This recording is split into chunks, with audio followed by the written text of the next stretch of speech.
William, hopefully your favorite videographer from Two Hats Publishing. I welcome you to another Two Hats special of community events. Let's look in and see what's really happening. Good morning. Good morning. If everyone will please silence their cell phones, we will go ahead and get started. You can put them on vibrate, please. I probably need to do the same. So today we have a big day. If you have been coming to these meetings ongoing, you know that we have been working with DART to assist us with our transportation needs. And so we have DART here today to answer all those questions that we've had all along. So the city is also here. The Office of Homeless Solutions is here, and they will provide some follow-up from our last meeting. So I just wanted to talk a little bit about the meeting structure today.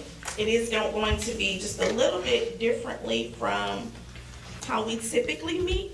Since we have two agencies here to present, we're going to skip introductions. But just to let you know, I'm Siobhan with Metro Dallas Homeless Alliance, and Ricky is also here. He's the co-chair of this forum, and then Mr. Holman is somewhere.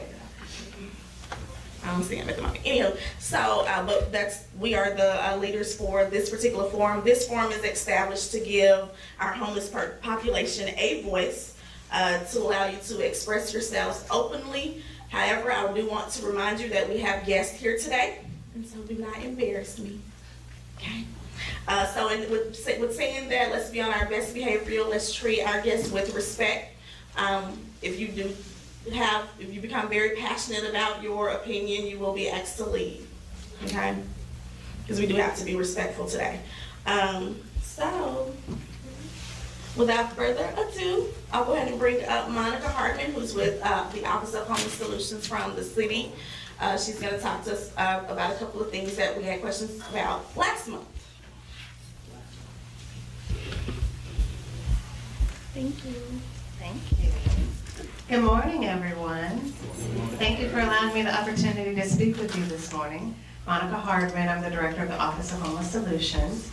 I had spoken with Ms. Siobhan, and she said that you guys had some questions specific to the Pay to Stay program, so I wanted to be able to answer those for you this morning. Is everyone aware of it, or do you need an overview of what the Pay to Stay program is? If I jump right in, will everybody know what I'm talking about? No. Okay, so let me give you a very brief overview. So as part of the city's homeless solution strategy plan, we were looking at ways that we could help with the immediate solution of creating additional shelter capacity. In that, we had surveyed the different service providers, the shelter providers, to see who had capacity in their shelters. And there was only a few that actually had capacity. So we began the conversation to say, what can the city do to help house the unsheltered? And we came up with a pay-to-stay concept. And what that is that the city will pay $12 per night per bed for up to a 90-day stay for anyone who is unsheltered and desire to have a place to stay.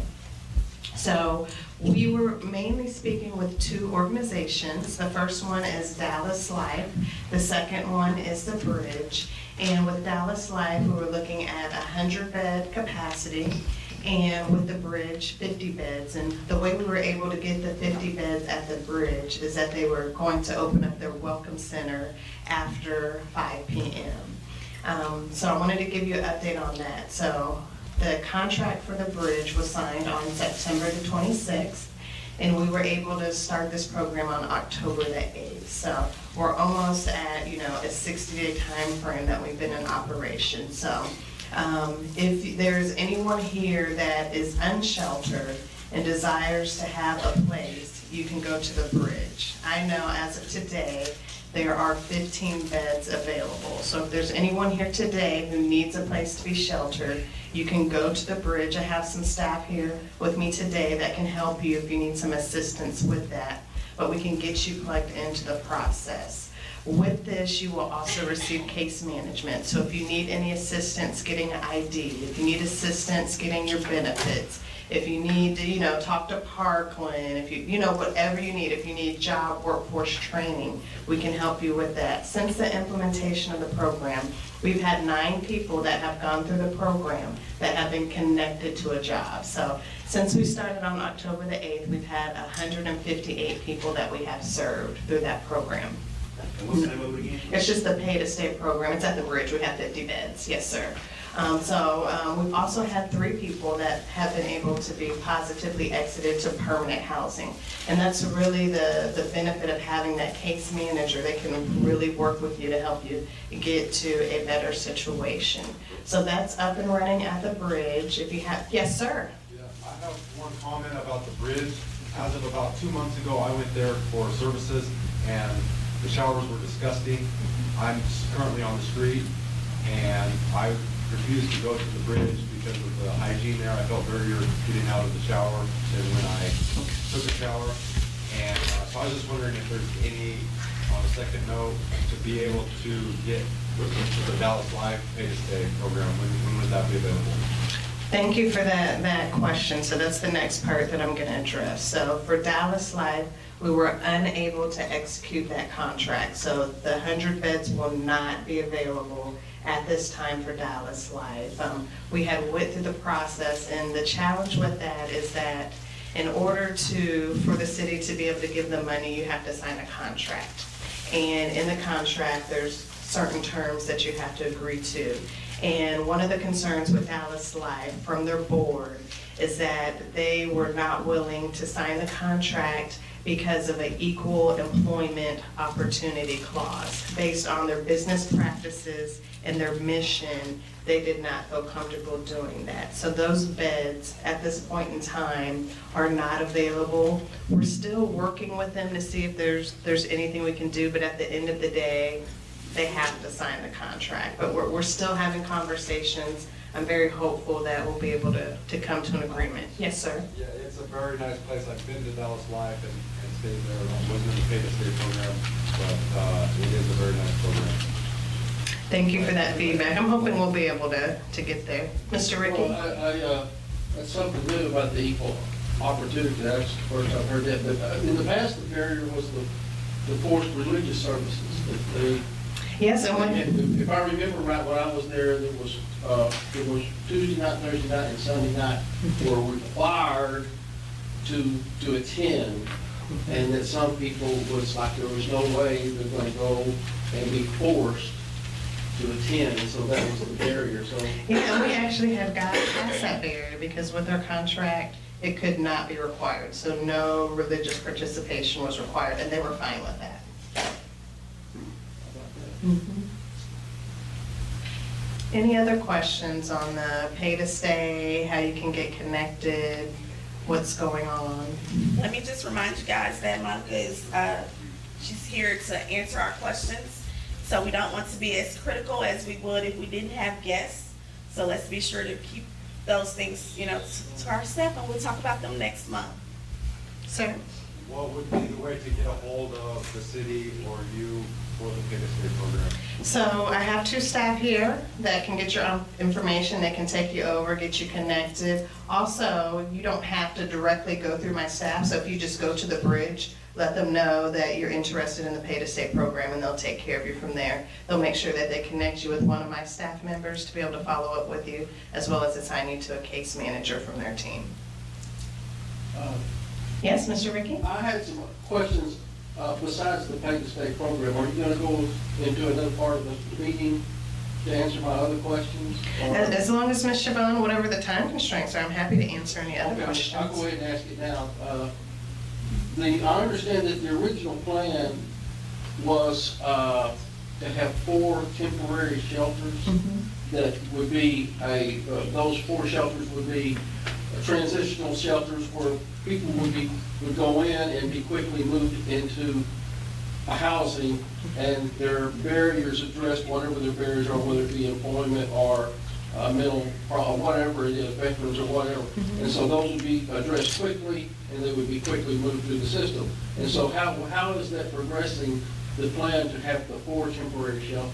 So what Mr. Ricky is referring to is track 2 of our program, and with that it was the intent was to have temporary homeless shelters that would rotate throughout the city. So the goal was to have at least 4 at a time in the different quadrants of the city. That specific plan, we had to do a revamp of it. We presented to City Council in August, and in order to do what we were requesting, it would have required zoning changes. And at the time, City Council did not want to consider those zoning changes. They also had some concerns with the places that we would be able to do this at, and there was a lot of discussion about doing them in any public facilities that the city owns, particularly recreation centers, and they did not support that concept. So what they asked of my office was to go back and to see how we could accomplish the needs of having some temporary shelters, but do it a little bit differently. We will be presenting to Citizen Homelessness Commission on January the 10th what our new options are, and they'll primarily focus around an opportunity for our faith-based partners to be involved, to be able to legally open up their doors when there's periods of inclement weather. So January 10th, Citizen Homelessness Commission. After that, we'll be meeting with Human and Social Needs Committee, and then we'll be doing a full presentation to City Council on February the 6th. And sir, I saw you had your hand All right, up. you more or less answered it. I just wanted to know if any other shelters were being considered for this pay-to-stay program, since Dallas Life is now out of it, contract-wise. If any other shelter, like Salvation Army, At this point in time, no, because when we surveyed the other homeless shelters, they did not have the capacity. Great question. Yes, ma'am. So the inclement weather was part of the track that didn't get approved. Yes, track 2. So can you speak to inclement weather since this is going to be a cold night? Sure, so at this time, we're working internally with our city attorney's office, and that's what we'll be presenting January 10th at Citizen Homelessness Commission. We have been participating with the group that meets, that's really chaired by Blake Fetterman, and our faith-based community. So we're aware of what they're doing. You know, we're supportive of their efforts, but we're really working on the policy side to figure out how we can do it where, you know, they won't be subject to any fines or penalties. Anybody hadn't signed the sign-in sheet, so what we're trying to do, we're trying to get your information so we can get information to you for, you know, different programs that we have access to. So let me know if you hadn't signed it. Mr. Ricky? Yeah, so you've been up and running for what, about a year now or so? So the Office of Homeless Solutions, we had our 1-year anniversary on October the 1st. Okay. What about programs sponsored by the city of Dallas, other than what's already the city of Dallas already do, that would move people into housing, transitional housing or permanent supportive housing? Is your office doing anything about additional programs besides what's already out there? Yes, I'd be happy to give you an update on that. So track 3 of our strategy is looking at being able to do exactly what you're talking about, more of a rapid rehousing, transitional housing concept. So in September, City Council authorized and approved $1.3 million for a landlord subsidized leasing program. And with this program, what we'll be able to do is to have money available to assist with rental subsidy for those who need assistance. Now, in order to be eligible for this, you do have to be in the system because we're pulling from that housing priority list. So let me know if you have any questions. I have staff here that if you don't have a case manager, they can work with you to make sure that you can get connected and be eligible for those services. But with that, we're really working with landlords to incentivize them to rent to those who are experiencing homelessness or have formerly experienced homelessness. And we'll be able to assist with rental deposits, with security deposits. We also have some money available if, let's say, for example, one of the tenants damaged some property, we would be able to reimburse the landlord up to a certain amount. Also, what we wanted to do for those who have vouchers, we know that it can take some time to get through Dallas Housing Authority's inspection process. And we didn't want them to miss out on that unit, so we'll have funding available, what we're just calling a holding fee. So it basically holds that apartment to give them time to work through that inspection process.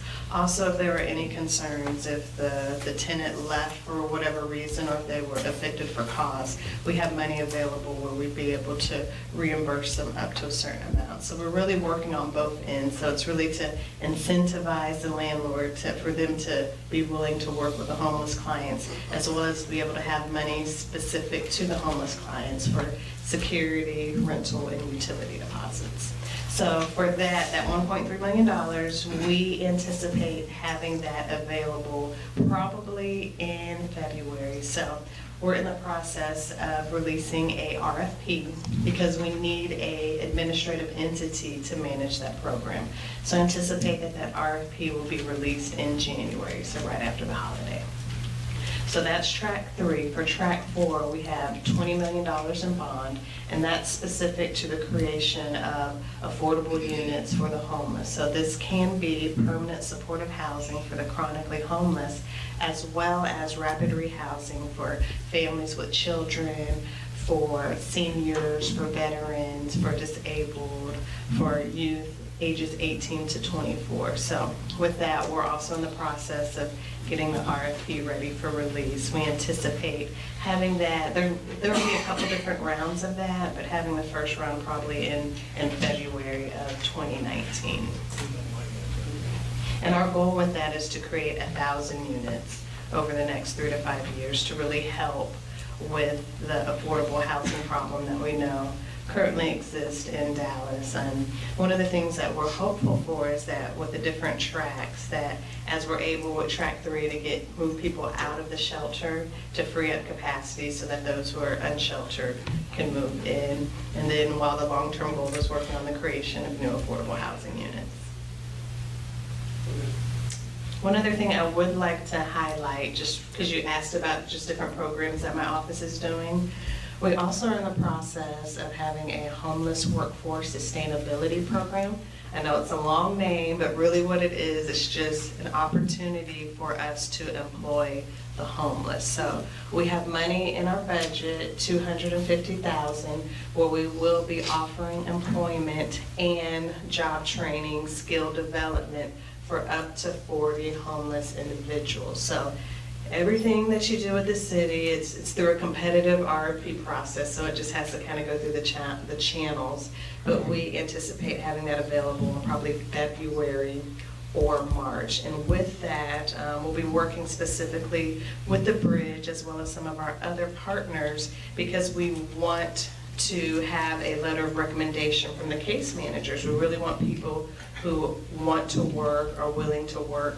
We'll be able to train you. We have another entity, it's called Succeeding in Work, who's our partner, who's going to be doing the job training. So we'll talk about how do you interview, conflict resolution, how to get along well with others, how to get to work on time, just all the things that you need to be successful.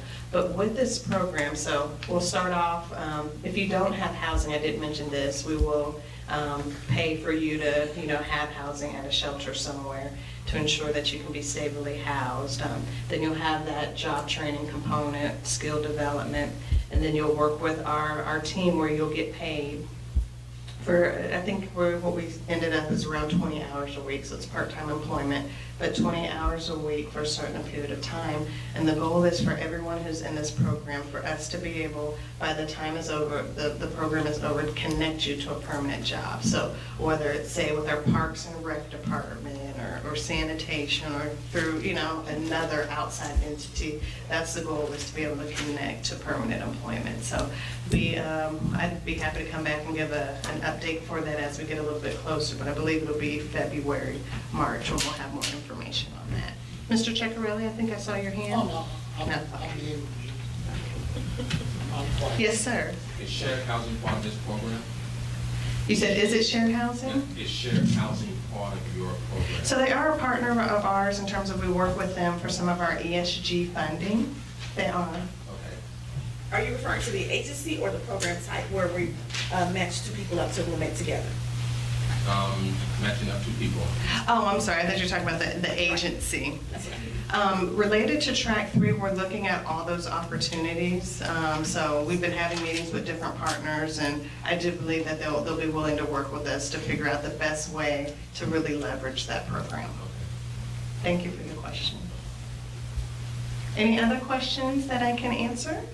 Talk a little bit about closing up to encampments and what the process is now. Sure, I'd be happy to. So the question was really, what are we doing related to encampment? So we have a street outreach team, so it's a total of 16 people, and really their job is to be out, number one, engaging with the homeless. One of the things that's really important to me as a director, and something that I really stress to the team, is that one of our roles, and something that I'm very passionate about, is that we are advocates for you. We do not come at it from the perspective of that you're unworthy, that you're undeserving, or we just want to sweep you under the rug and get you out of sight. We actually have people who go out, and their job, like their performance, it's measured on the number of engagements that they have, the number of people that they connect to services, to shelter. So I just want to mention that. However, we do have to deal with some of the public health and safety concerns that just naturally occur when you have people living in encampments and living outdoors. So that's something that we also have to do, and we have money in our budget where we call them encampment resolutions. So we do it on a weekly basis. They're primarily on Tuesdays, but based on the number of encampments that we have, we will do them other days of the week. So it's pretty much every Tuesday, but we'll also have them on Wednesdays or Thursdays as well. Sometimes on Friday, but we try to not have them on Mondays or Fridays. And with that, we have a contractor that we utilize that actually goes out and helps to pick up the litter and the debris, and if there's, any human waste, needles, things of that nature. With this process, our homeless services team, they're always out in encampments and they're engaging, and they have to give at least a 72-hour notice before we come in and clean up any of the encampments. So that's pretty much our process. Related to the closing of sites, I always like to tell people there's a bit of a distinction between like our encampment resolution, which is basically our weekly cleaning and closing of encampments. At this time, we're not closing encampments. What people kind of refer to as when we had closed one on Hill Street where it had grown very large. And the main reason why is that what I've stressed to the city administration is that we can't close and shut down these encampments when there's no opportunities for people to move. So what I had asked them to do is to allow me some time with my team and to really work on the different tracks of our strategy so that we can create, the landlord subsidized leasing program to get people out of the shelter into apartments so we can free up capacity so that those who are unsheltered can come off the street. Also with our bond program to create the housing units, because we know that the main issue right now is that there are just no affordable homes available and there's lack of capacity in the shelter. So we're not officially closing those sites. We're just really doing that weekly cleaning just to deal with the public health and safety. Now that's not going to be a forever. I think really in this next year, as we're able to have some success with the different tracks, and we know that we have increased capacity in the shelters and housing, then we're looking at, okay, now we're dealing with the shelter resistant, what's our next plans for that? And then I think at that point in time, when we actually know we have opportunities, then there'll be, some different conversations, but we got some time before that. I say we're probably at least 12 to 18 months away before we would be closing.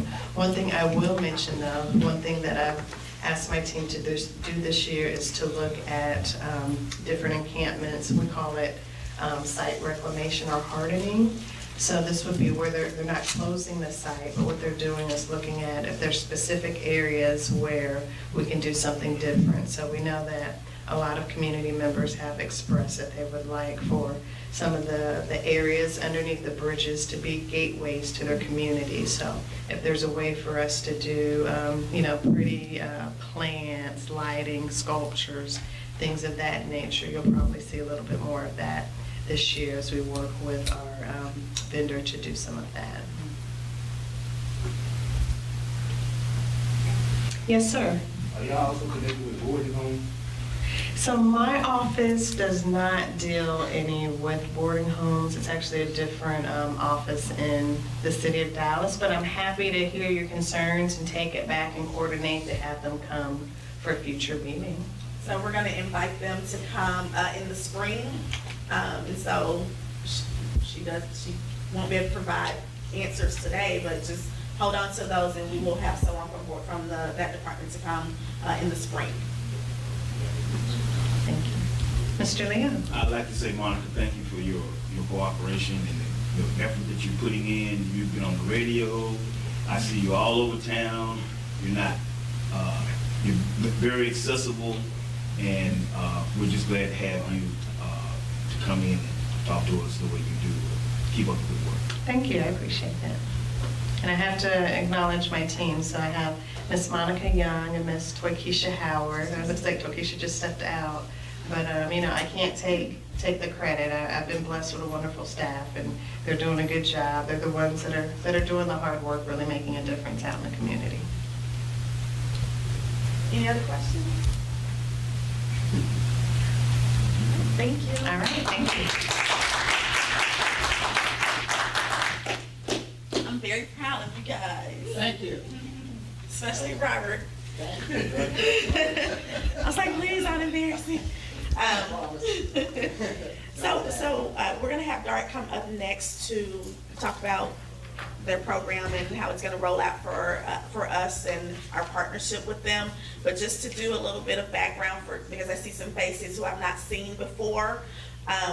2 or 3 years ago now, we went to Dart, this body here went to Dart to ask for something, a discount, free, a bus, something to help with getting us to and fro to the different areas that we needed to go to in town.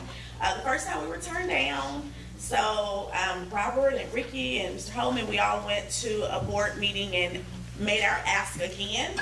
And at that time, we were blessed with Miss Tina, who and her team, who offered us a 50% discount for day passes and 31-day passes. It was just a pilot program that lasted about 2 years. Quite a few of you in here were part of that pilot. I see some familiar faces. So the pilot has ended, and they are ready to move forward with actually including us into the policy. So they're here today to present on how this looks moving forward for us, what the requirements are going to be, and things of that nature. So again, I ask you to be respectful, and just remember that they are here to talk about this, not any tickets that you have or anything of that nature. So don't ask those questions, okay? All right. I'll go first. Hi, if you didn't know, I am Tina Mert-Pierre. And I'm going to first start out with, what are we going to cover today? We've been told that you guys want to talk about, well, what is the fare structure now, since we did a new fare structure change this past August. We're also going to talk about this new payment system. I know you've seen the yellow cards, the Go Pass Tap cards, and all the collateral we've had at DART.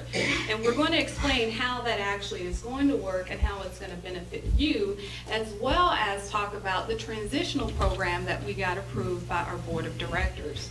Lastly, we're going to also talk about day pass vouchers. I know we have a lot of social agencies here. We're going to explain how that's going to work, and also as individuals that are part of MDHA, how that's going to work for you for day pass vouchers. And if you don't mind, if you can please allow all questions after the presentation. It's going to be interactive in some parts because I'm going to give you a quiz, okay? That's how I operate, right? It's very informal. And I want you to be comfortable, but I want to be able to introduce Joe Castillo. I have been bugging him about this transitional program for a while, and he's the one that made the policy, and he's the one that made it push through to the board. He did it. It took him over a year and a half to get it done, but I want you guys to give your hats off to him for all the recognition. Hi, I'm Joe Costello, and Tina's way too kind. You know, she's been the one that's doing all the heavy lifting, but I was the face to the board of directors, and we just pushed this through. And so that's good. So the board adopted a transitional program as part of our fare structure. So I'm going to cover the boring part. Okay. I'm going to cover the boring part. I'm going to actually just talk about what our fare structure is, the types of tickets and the prices. And then Tina's going to get to a little more the exciting part, the new payment system we have with the cards and all that. So we have two basic types of fares, regional, which is Dallas area rapid transit, and so that's our buses and our trains and the commuter rail all the way to Centerport. And then regional, which goes beyond those points into Denton County and into Fort Worth. And then for all of those types of fares, we have reduced fares, which are generally half price off of the regular fare. And so the types of reduced fares we have, seniors get a half price fare, a paratransit disabled with a valid ID as half fare as well. Children elementary through middle school, so that's 5 years old to 13, they ride for half price. In the high school program, so students who go to high school in our service area with a school ID that get half price. We had just had that program Monday through Friday for students. A lot of students go to school on Saturday, as well as it was confusing riding for half price Monday through Friday, but then I got to pay full fare on the weekend. So we've extended that pass, that program into the weekends. And then full-time students in colleges, so that extends to trade schools as well. Again, with a valid ID, they're half price for that. And then finally, the transitional program. So we've added that to the fare policy. Single ride, so we've reintroduced a single ride. You get on the bus and you don't have a ticket, you don't have a pass, you can use cash to take a ride on the bus. Full fare, $2.50, reduced fare is $1.25. Only available on the bus. It's a one-way trip, cash only, and we find about half of the people who ride the bus just want a bus ride, A to B, and that's it. They're not looking to transfer to another bus or a train, and so this really addresses those people that just want to get downtown, like me. Yeah, and there's no pass. So if you want to transfer to the train or the bus, then this isn't that. You need to buy a ticket, and then you'd have a ticket to transfer to a bus or a train. Now, we've taken the 2-hour pass. If you're familiar with what we had before, where we could buy a 2-hour pass. We've expanded that. We find we have a lot of our customers don't have a kind of a 9-to-5 job, if you will. They use the buses and trains to get around. And so what we've introduced is a pass called an AM pass, which is good from the beginning of service to noon, and that's $3. And then a PM pass, which is good from noon to the end of service, and that's $3. And full fare, and $1.50 for reduced fare. And that's just for the local. It's not a regional fare. And you can get those passes at ticket vending machines. It's good on our mobile app, the GoPass app, as well as the new cards. So those passes are available all of those ways. And then we've had a midday pass since 2012, and that's good from 9:30 to 2:30, and it's $2. It's a local fare, and it's that one doesn't have a reduced fare component. It's $2 for midday. We had introduced that just Monday through Friday, but now with the change to an AM PM pass, we've extended that Sunday and Saturday. And so how we find folks use this is if you've got a later shift or an earlier shift, you're getting on, say, early in the morning, and your day is ending at 2 o'clock. You get an AM pass and you get a midday pass, and so you're not buying a full $6 day. Instead, you're able to kind of make those combinations and ride for the day, for your day, for $5. And then we've had some folks working later shift. They're getting on, getting the midday pass, and then buying a PM pass to get home. And so for those folks, their cost for the day is $5, which is what they had been paying. Again, ticket vending machines, the Go Pass app, fare boxes, Go Pass tap card is how you can get a midday pass. And then a day pass. We still have a day pass. It's the same as getting an AM and a PM pass, but what we discovered when we were focus groups and community meetings and all that, we discovered that some people don't want the hassle of having to buy an AM pass and then be thinking that I got to have some money in my pocket to buy a PM pass. They wanted to just start the day, buy a day pass, and be done with it. So we still have the day pass, $6 local fare, $3 reduced. That does have a regional type of pass where you have $12 to ride regionally. Again, those are good. Ticket vending machines, the Go Pass app, fare boxes, and the tap card. We've dropped weekly. We sold almost no weekly passes, so that was just another ticket type to have to deal with. We've dropped it, and we're going to talk a little bit about best fare and fare capping when we get to the good stuff that Tina's going to cover. And with that, new functions, new features of our system, we figured that the weekly pass wasn't going to be used at all, so we dropped that. We still have a monthly pass. It's equivalent to 16-day passes, so it's $96 for full fare, $48 for reduced fare. And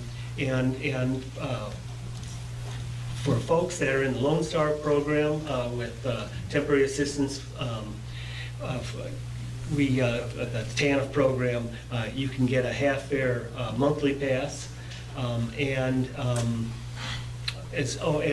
half fare for a regional, half fare for local, and get that at ticket vending machines, Go Pass app, tap card, as well as our store at our building on 1401 Pacific. And then we still have an annual pass, which is equivalent of 10 months worth of monthly passes. So $960 for a full fare. For seniors, we have it for $576, and regional, it's a big number there, but you can ride for a year with $1,920. And where you can pick those up is at our store at 1401 Pacific. And just to kind of recap, if you were following along, the passes for regional require that Denton County and Fort Worth accept passes, so we had to all come together on the types of passes we were going to accept, and so we landed on day passes monthly and annual. So the ones that are of shorter duration, the AM and midday, those are just local. And a lot kind of complicated information. I mean, that's a lot to keep in your head. So Tina's going to cover a new system that can be your brains. It'll keep track of all of what that fare structure has, and it'll give you the best fare, and it's a way to simplify your life. So Tina, take it away. Well, since 2011, DART has been working out what is the best solution for our customers. We understand paper tickets are not always convenient, or is cash convenient, or exact change on buses, right?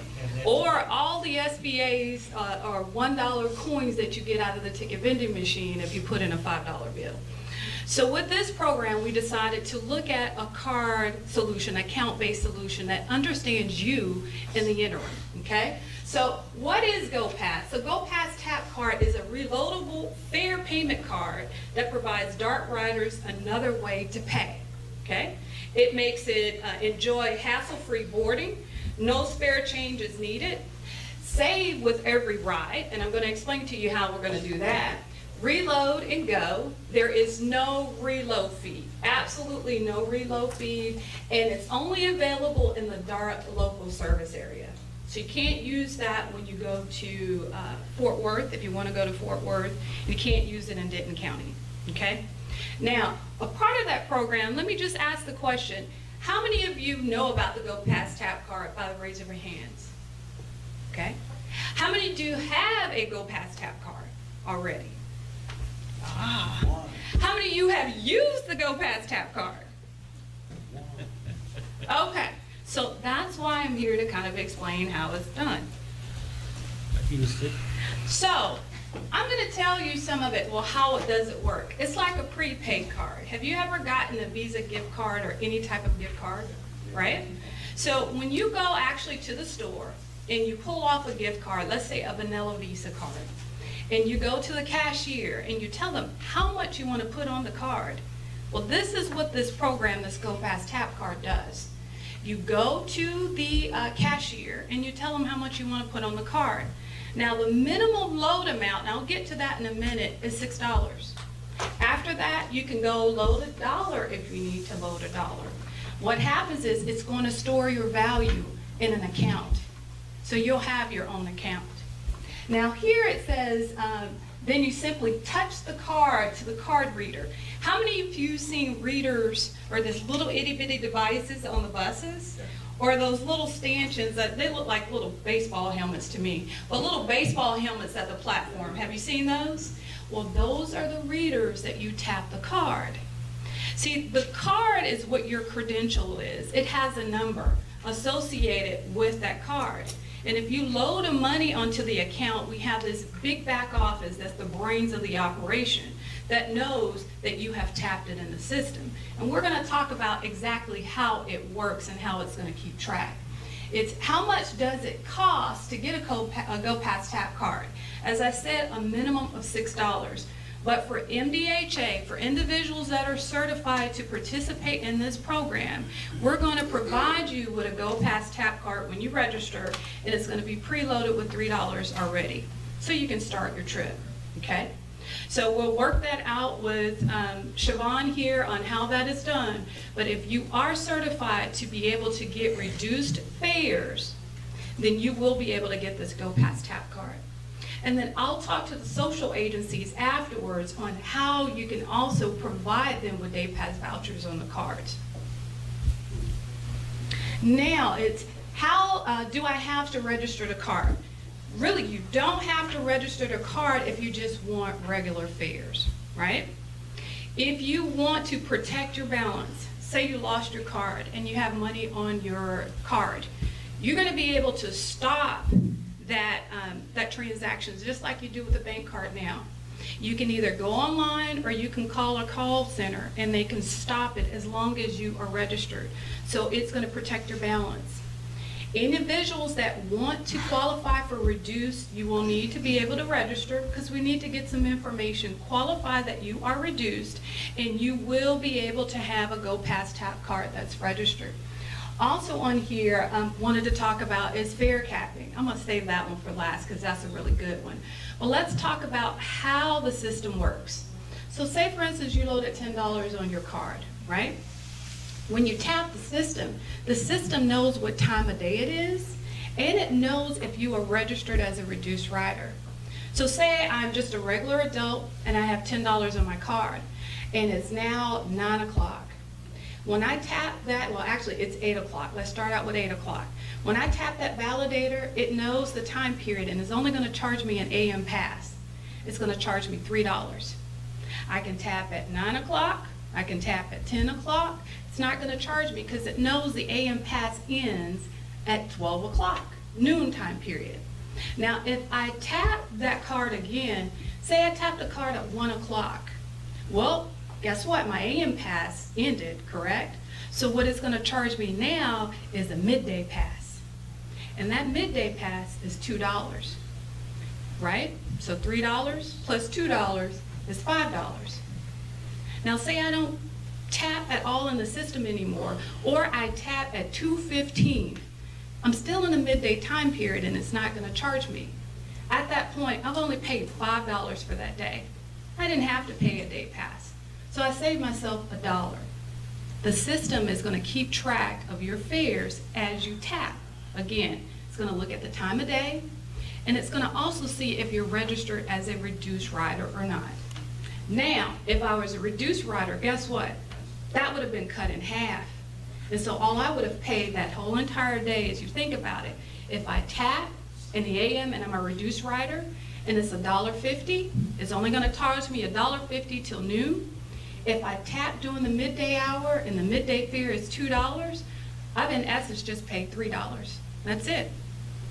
That's all it's gonna do. And for the rest of the day, guess what? You tap throughout the system, it's not gonna charge you because you paid your maximum for the day. Reduced day passes are $3, and you've paid your entire fare for the day. Now let's see here, what do we have? Now, how will fare enforcement officers know that I tapped? So they're gonna have handheld devices, and they're gonna take your card and tap it, and they can see if you've actually tapped the card or not. So you will see fare enforcement on the trains that will have that. Also on the buses, it's easy because that reader is connected to where the bus operator knows if it's green is good, and we'll get to that later. Red, you don't have enough funds. And I'm gonna show you what those validator screens are, so you'll be aware of it. Now, where can I load value onto the cards? Okay, we have close to 900 retail establishments. Some of them I listed at the bottom. These are just some. We've got 7-Eleven, Family Dollar, Cliff's, Albertsons, Tom Thumbs, Ace Cash Checking, and if you know anything about Pay Near Me or this symbol here, any of those locations. A lot of times they're convenience stores or mom and pop shops or bodegas, so they're all a part of the program.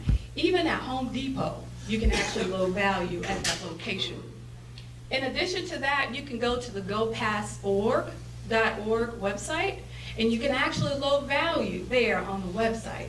Also the Dart store, Dart Mart downtown at the Dart headquarters, as well as you can make a call.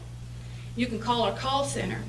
And if you have a debit or credit card or even a prepaid gift card, you can actually load value over the phone onto your card. And lastly, I always bring this up, you know, we have a mobile solution. And it doesn't have to use credit or debit card. You can now load cash to mobile. So you can also go to those 900 retailers to load value. So let's talk about the card reader messaging. So I'm gonna make it really easy. So when you see this green check mark and it says card accepted, that means one, you had enough money on your card and you're good to ride that service, right?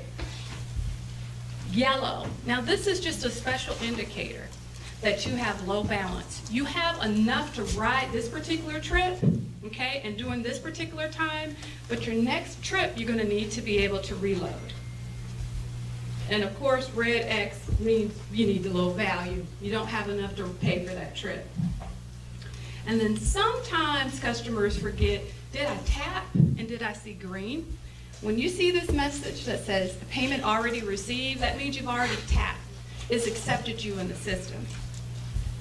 Now, we're gonna go into best fares, and I think this piece is where you guys are gonna be quite interested. Do you want me to cover it? I'm good. Okay.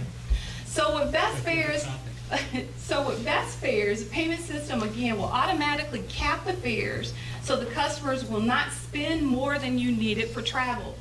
Local customers will pay no more than $6 per day, or an MDHA certified participants $3 a day.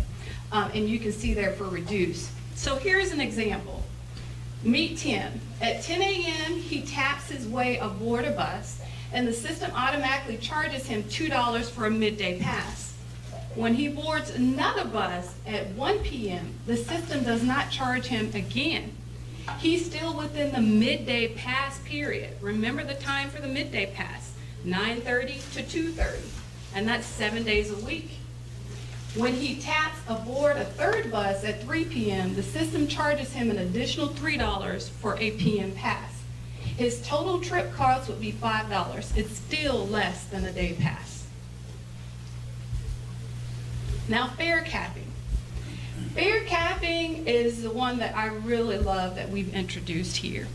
Because basically, you can earn up to a monthly pass. You don't have to pull out $48 for a reduce or $96 for a monthly pass at one time. If you spent, and I'm gonna just focus on reduce right now, if you spent up to $48 in a calendar month, I don't care what time period it is, then you're gonna earn up to a monthly pass and you don't have to pay any more that day or that month. So let's just say, today is, let's start with January. Say by January 17th, and you did your combination of AM, PM, and midday passes and day passes, and by that time the system knows you spent $48 already, then on January the 18th, you don't have to pay anymore. From the 18th through the 31st of January, you tap the system, you're not going to be charged because you've earned up to a monthly pass. So when you get on the bus, it'll show green, and so it shows it's a valid pass. And it's the same thing for the mobile app as well. It tracks it, and it will provide you, if you do use the app, it will provide you with a monthly pass as soon as you hit that mark in the system. So this is the one that we really love, and we push very hard for this to happen for our region. So we are actually the first, one of the first in the U.S. transit agencies to introduce this concept along in the mobile. So we're kind of proud of this one. So scenario number 2, as you can see, I like to do some scenarios. Meet Nicole. Most weekdays and some Saturdays, Nicole spends $6 on a day pass through the GoPass app. So I'm going to talk about the GoPass app a little bit. Today, she checked her GoPass wallet to see how many passes she purchased and activated this month. She's up to 14 days or $84. So the system has tracked how much she's up to. Now what happens is, with 2 more day passes or combinations of AM, PM, and midday passes, she will be able to meet for another pass until the next calendar month. She won't have to pay for another pass until the next calendar month, okay? Depends on when that happens. So scenario number 2, meet Jordan. Jordan taps the card reader at various times throughout her day with the registered GoPass tap card during the first part of the calendar month. Her total taps at the card reader equals the cost of a monthly pass. Good news, Jordan. No need to pay another penny. You've covered till the next month. Another way to look at it is once Jordan's total taps equals to $96, or in the case of reduced, $48, which is the same as 16-day passes on a registered GoPass tap card. The rest of the month is free. Same thing with the app. So here I'm going to do a little pop quiz.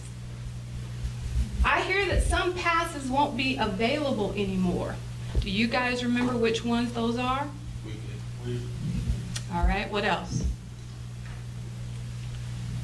Midday during the week. Well, won't count that because midday is now 7 days a week. But remember the 2-hour ticket, right? The 2-hour that we had for 6 years is now an AM/PM product. So 2 hours in essence give you a longer period of time with an AM and PM pass. All right, let me ask you this one. So how much is a weekly regional pass starting next week? All right, good. I've heard great things about the GoPass tap card. When and where can I buy one? Can anybody tell me? Hold on, one at a time. So what did you say? Accurate Station. You can't buy a GoPass tap card at Accurate Station. See, that's why I asked you this question. The gentleman with the gray, you were commenting? Yeah, that's right. 7-Eleven. It's our most popular place for people to buy these cards. Certain stores, Family Dollar, Okay, all right. the one with the yellow sign. Yes, okay. Besides stores, where else can you low value? Doctor. Accurate Station, where else? Ace, Cash. Besides retail stores, okay? On your cell phone. You got Dart, retail stores. I'm gonna hold that in a minute, okay? So let me help you refresh your memory, right? So there's also a website, gopass.org. You can load value using your debit, credit card, or prepaid card. You can also do that with the call center. So you can call up 214-979-1111 and give them your debit, credit card, or prepaid card number, and they can load value for you as well, okay?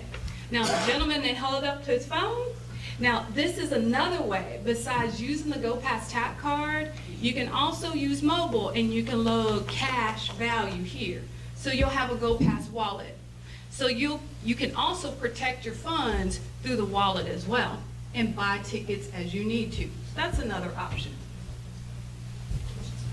Oh, I don't know why I threw this one in here, but let me go ahead and read it anyway. I usually purchase passes using cash from the ticket vending machine. I ride a bus here to Lovers Lane Station and then transfer to the Red Line. I have a Samsung Galaxy phone and have got your awesome new app.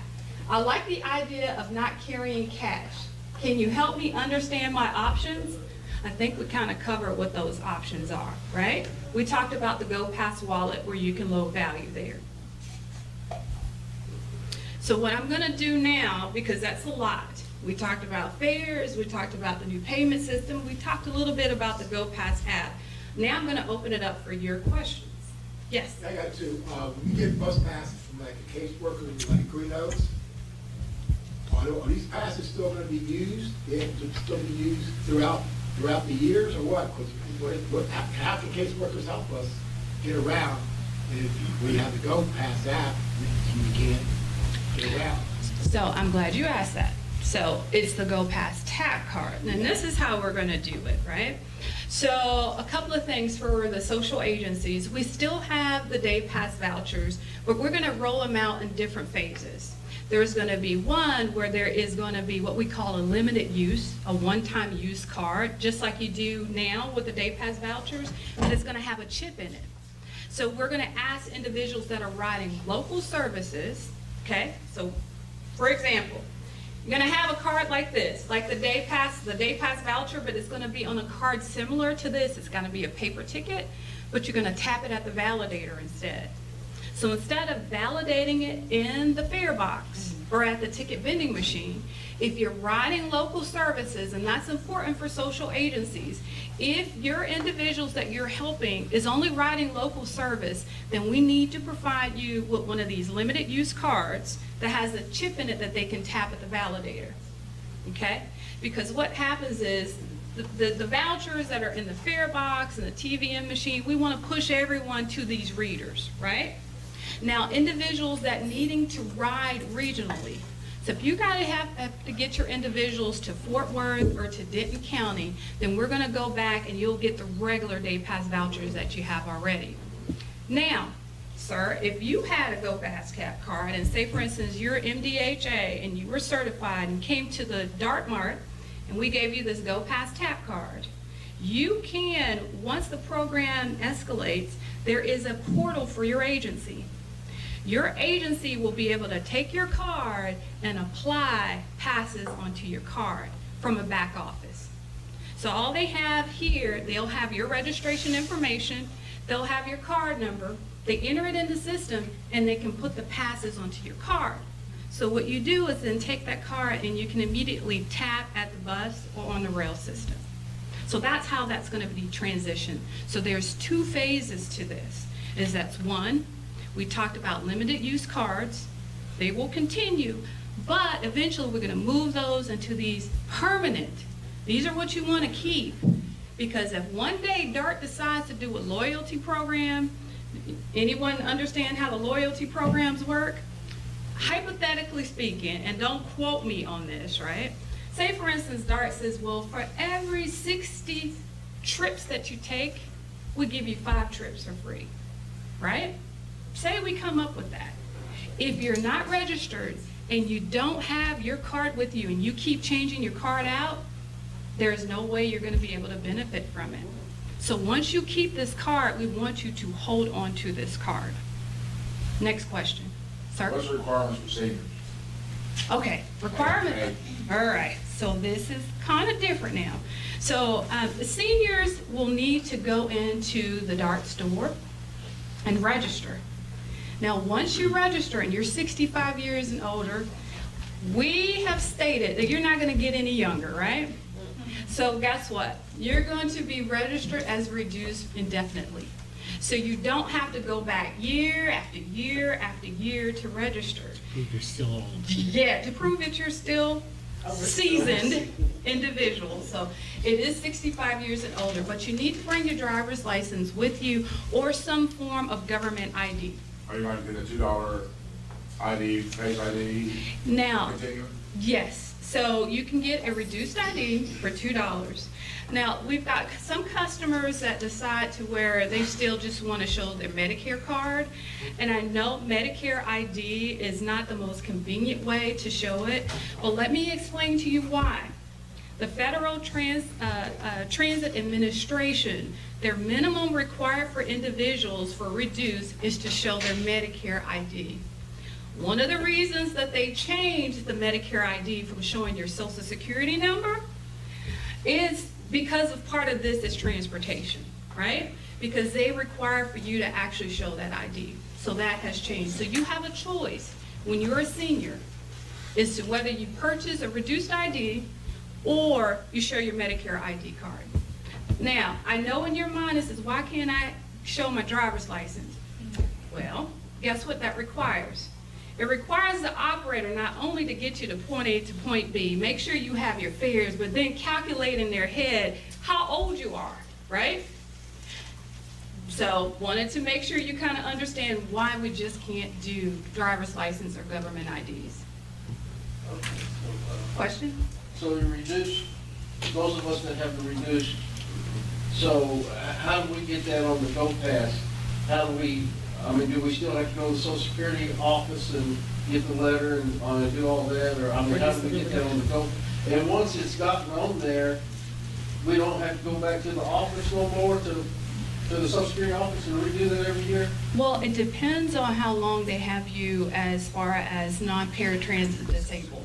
So if you're indefinite, then guess what? You don't have to continue to come back downtown, right? But if there is a time period that's a cutoff, that's how long your reduced requirement will stay on the Go Past back office. Because see, my current reduced ID expires in March. Okay. So I'm gonna encourage you to do this, is we right now, if you go into the DART store, they will, as long as you bring that reduced ID with you, they will exchange it out, not only give you a Go Pass tap card, but get you a new reduced ID card. Well, I thought you said I couldn't go to the DART store. Where's that? The DART Mart. The 1401. 1401? Akron Station? Akron Station, What's okay, it? is that what you call DART Mart? Akron Station, Okay, well, I okay. thought you said you couldn't go to Akron Station to do that, so. No, For when- this program, but you remember, you're not participating in the MDHA program, you have the disability card. I know what he's talking about. So when you said Akron Station, I'm thinking TBM's at the Akron Station. So when you reference the DART Mart or DART store, you call it Akron Station, okay? Okay. So that's the difference, right? Yeah, the So we headquarters. gotta say headquarters, Akron Station, okay. No one knows the DART Mart unless you walk into it and see DART Mart. So when I get ready to renew my 31-day pass, instead of getting this, Yes. I just simply get the Go Pass, the tap card, and it's a one-time registration fee of how much? No registration fee at all. So when you go into the store, and because you already have your reduced ID from prior time period, when it's time, you bring that card along with you. Yeah, if you already have a card, we're not gonna make you pay another $2 to get another card. Okay. And then when this expires, I'll have to go back to the Social Security office to do this again, but eventually I won't have to do that. It depends on how long they qualify you for non-paratransit disabled. So if Social Security says it's indefinite, then you will have an indefinite expiration date in the Go Pass back office. But if it gives us a time period, say it gives us to 2020, that would be your expiration time period. Okay, a couple of comments. if you don't mind. For one thing, I think it's great, okay? It looks like a great program. The only problem I have as an older person is turning the decision over to a computer. Okay? I don't like computers. I understand it's a way of life now, and I have to use them. I understand it, but I don't have to like it. Right. Okay, if anybody remember the movie, the sci-fi movie 2001, The Space Odyssey, the computer killed everybody on the spaceship. That was Hal, and The HAL 9000 computer, everybody but Dave, he killed everybody. So that's the only problem I have is well, giving it to a computer. if I could jump in. So we had a focus group before we rolled this out. So we had 400 people sign up.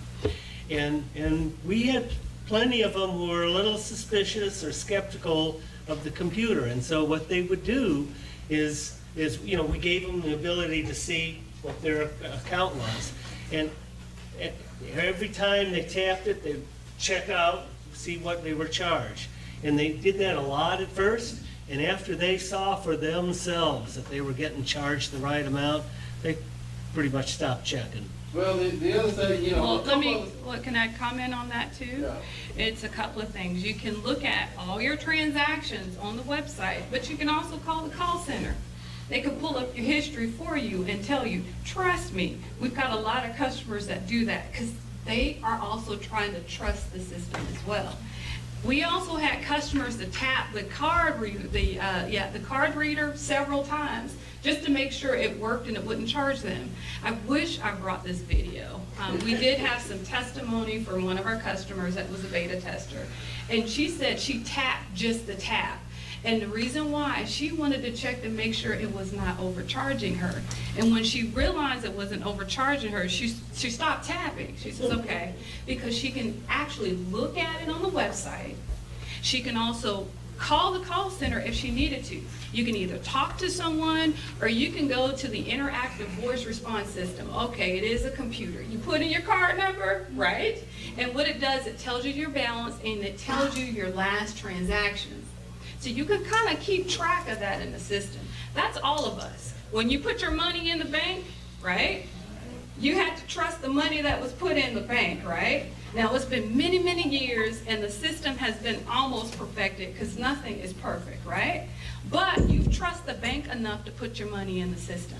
This is the same exact concept. Now, if you had a question, right? Say you tap, it says, sure enough, I know I have $12 on this card. The card says you had $9. You can call in and you've got someone that sits there and it can explain to you what happened.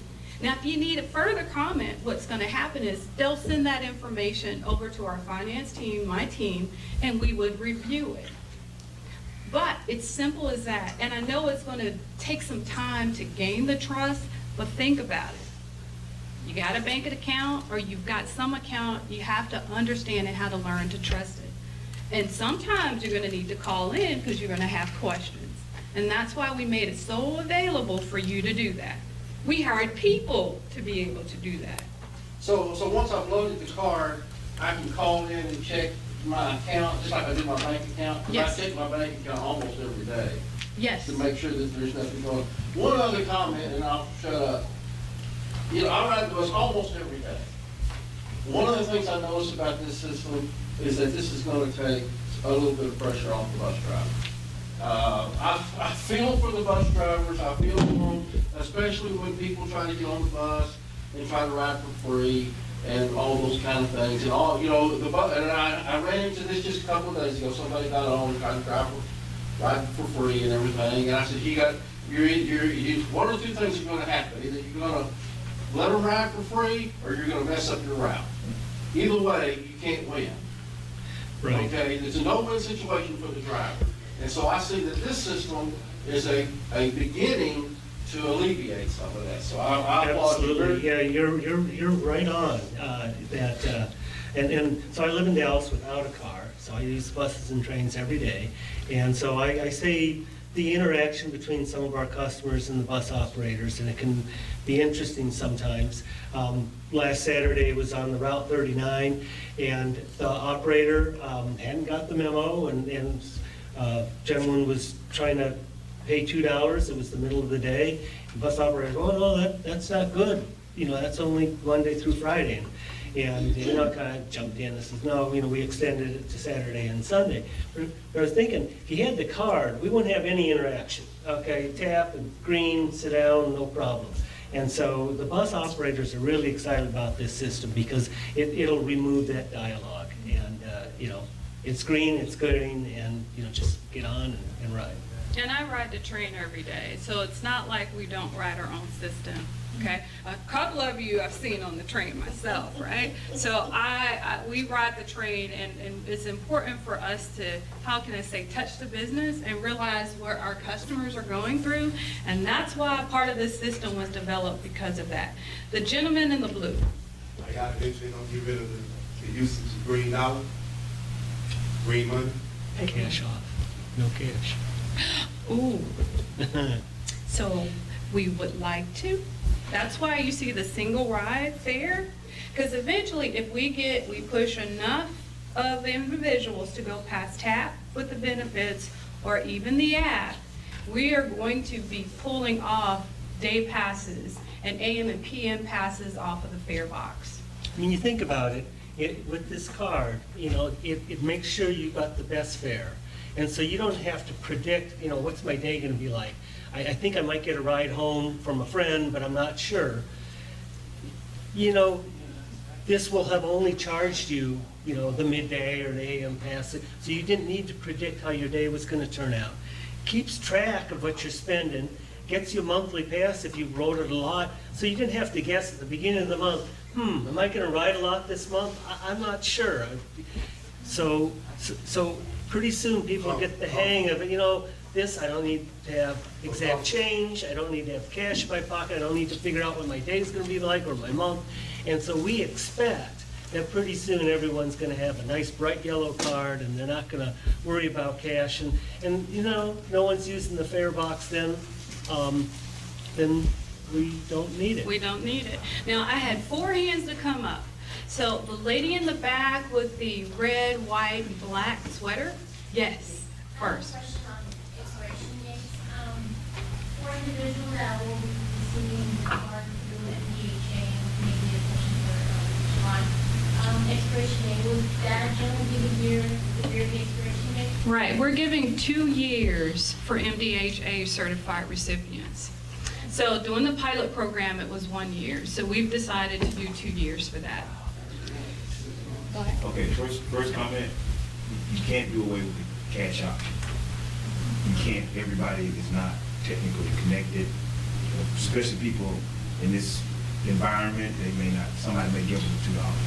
So you can't completely eliminate. And it's not, cash is not gonna be completely eliminated. The single fare, the drop in the box, right? So that single fare that was posted for the $2.50 or $1.25 for reduced, you can still feed it into the fare box, okay? If we eliminate all the other pass types from the fare box, we will still collect money until there's no more money in the system anymore, right?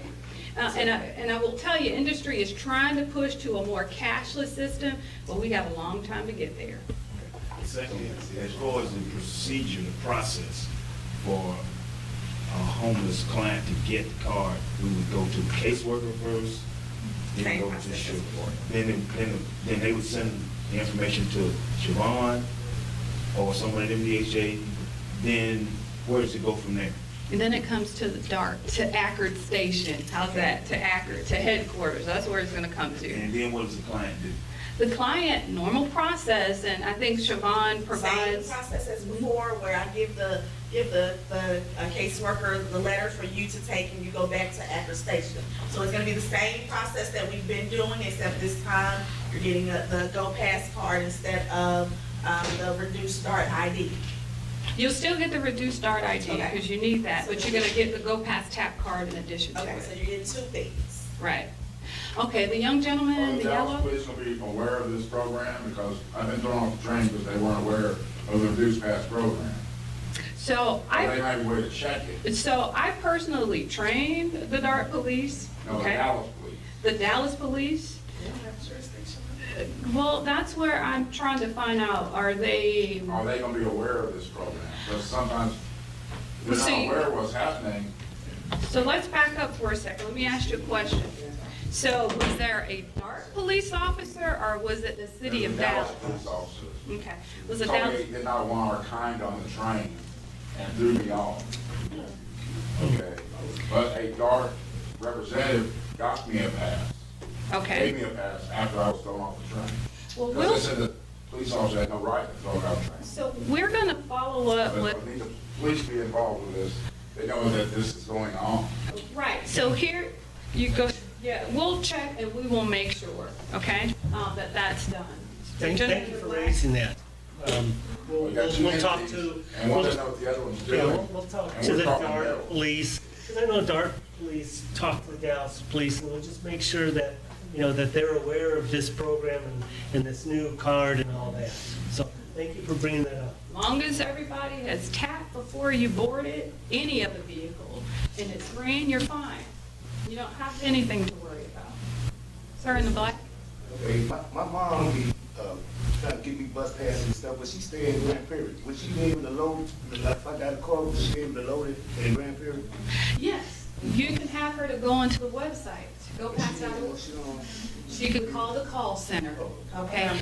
Call the number, make sure she has your card number, okay? And then she can actually load value through that call center, okay? I think Siobhan, and then I'm gonna go to you. Siobhan? So I had a couple of, it sounds like we're no longer doing a 31-day pass, but we're back to the first through the end of the month. Is that what I'm hearing? Well, if you use the Go Pass, okay, so let me explain the difference. So you still, if you get a paper monthly ticket and you get it from the ticket vending machine, it's gonna start the day you purchased it at the ticket vending machine, right? So that's that rolling pass. If you use the Go Pass tap card, it's gonna look in the calendar month. Okay. So the beginning of the month to the end of the month, did you get the $48 and when? Okay, Right? so it depends on which one you're using. That's right. Okay. The limited use pass for the agencies, is it gonna be reloadable? No. Okay. The- We have some day pass vouchers that our agencies still have.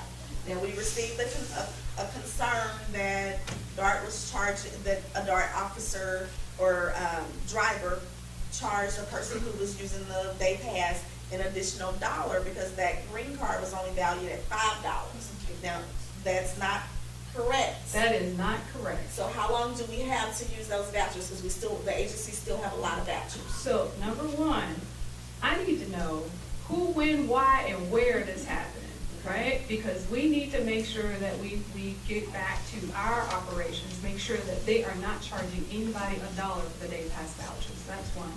If you have day pass vouchers as a social agency, you can still utilize them, okay? Because you know the fare increase happened November of this year to increase it. We did not change those day pass vouchers because you've already purchased them. Continue to use them. Now, when we start with the limited use fare media, we're gonna send you out a communication. We're gonna do this like we did back in 2012. We're gonna give you an opportunity of time to actually exchange them. Because that's what happened last time. You're gonna exchange them out with us, and we'll give you a time limit. But for right now, everyone knows in operation that that green day pass voucher is still good, okay? Yes, sir. Oh, in the gray, and then I'll get to you, yes. So I have a couple of questions. During your presentation, I wasn't aware that we can get reduced pass with, SNAP or TANF. So do we just take the paperwork down to the yard station, It's- or can we go it's- through a casework? It's just TANF benefit. Just TANF? So, go ahead. Go ahead. Hold on, Ian. No, you go ahead. All right, so there was a little bit of confusion, as we did have a brochure that had a typo in it, and so it was out there that anyone in the Lone Star program could get reduced fare, and the fare, what the board adopted is just Lone Star program with 10.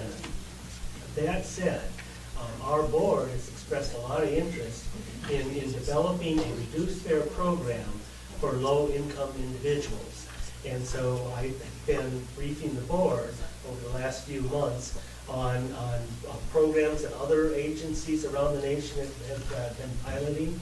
And so I expect our board is going to adopt a program sometime in 2019 to pilot a reduced fare for low income. And so stay tuned. I expect that we'll have a broader program that would likely attach itself to other state, federal programs that are means-based, that are for low-income individuals. And so if you're in ABC program for low-income individuals, then you can get reduced fare. So we're trying to work through the particulars on that, but stay tuned. So let me just understand, this is only applicable to TANF now, right? And not the actual, like, SNAP or promotion. Right. All right, so my second question, John Doe, I come in, I get a tap card on the 5th of the month. I start using it. I max out, at $98 or $96 or $48 on the use pass by like the 10.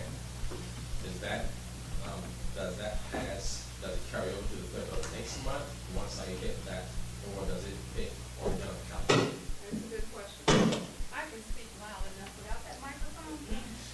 It's within that calendar month, okay? So if you reached it by the 10th, and that was your last, and you made $48 on the 10th of the month, on the 11th through the 30th or 31st, depending on how many days in that calendar month, you will be able to ride without payment. Now, starting that first of that next month, then the clock starts ticking again. Okay? So I got one more question, I'm writing it down, I'm done. Are there going to be reduced passes for homeless people in general beginning next year? This is a program that Joe just talked about. We're trying to introduce is a low-income program that is actually outside of the transitional program or the MDHA program that we've talked about. Yes. Right, so I would, expect that, it'll look at poverty level and be some multiple of that as well as if there are other programs, state, local, county, that you're in that program because you demonstrated you're a low-income individual, that we would connect to those programs. Haven't worked out the details yet. That's what I'm briefing the board on in the next few months. But I expect sometime summer time period that we'll land on something. Last question. Yeah. Let's go, we gotta go, guys. We gotta Okay, get into just it. one question before you change those box machines, I'm just gonna let you know, those box vouchers we got, they were good for 2 days. We realized that the system wasn't working correctly. That's gonna be an adjustment from whatever you change those boxes for the homeless, because we're used to getting 2 days with a one voucher. Well, you're not supposed to get 2 days. Well, it worked, because when you put it in the machine, it rings, the bus driver would never know it. So there was a time period, and we were fully aware of it. So we had to work with our vendors to get it adjusted in the system. But you have to understand, fair policy is fair policy, right? And so the fair policy states that the day pass voucher is good to the end of our service day, which is 3 a.m. Now, that's one of the reasons why I don't want those day pass vouchers to be put in the fare boxes, right? They programmed it to be correct, but yes, that's gonna happen. But there's new programs that we're trying to introduce. Reduce bus pass for the homeless. Are we good for Fort Worth? No, Now, why is that?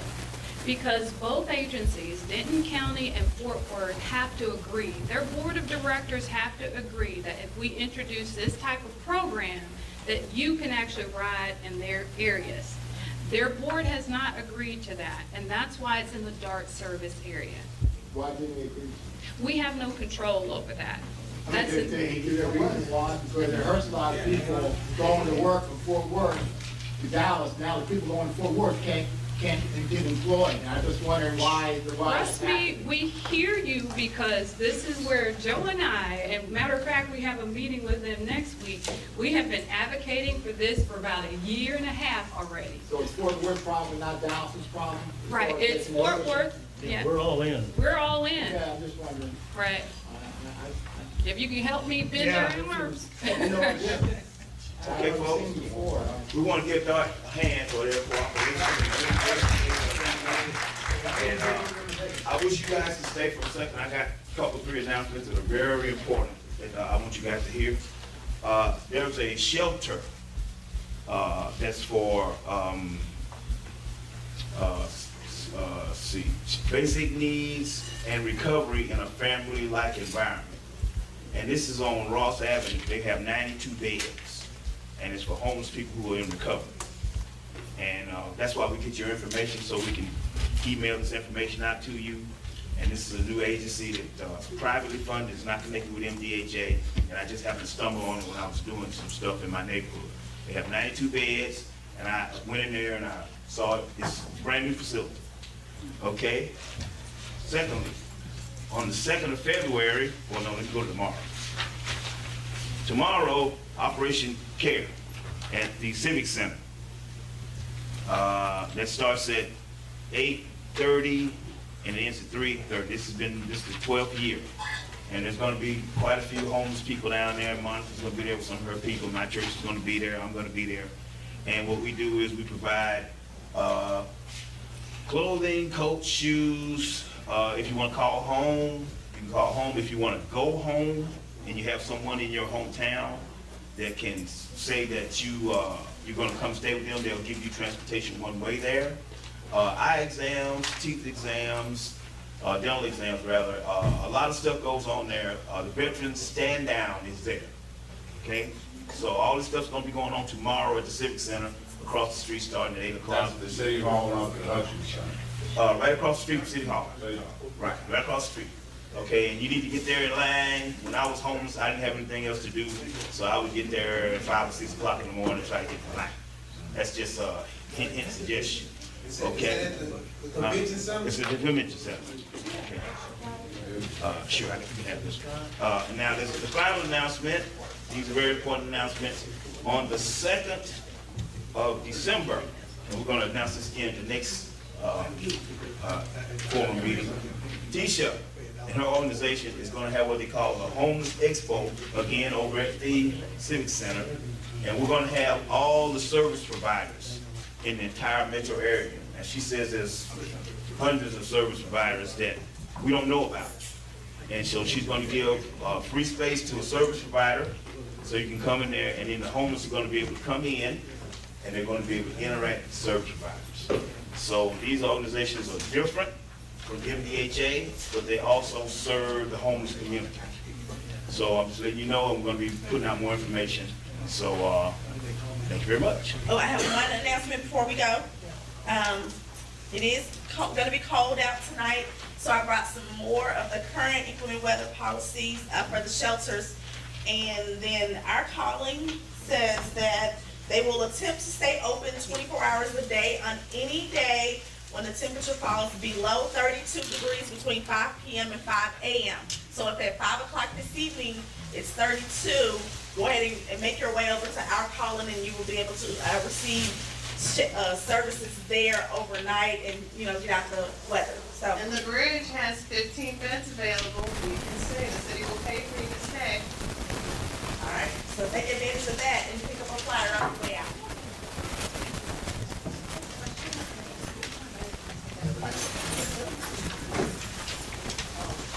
This is William, hopefully your favorite videographer from Two Hats Publishing. I hope you enjoyed this video.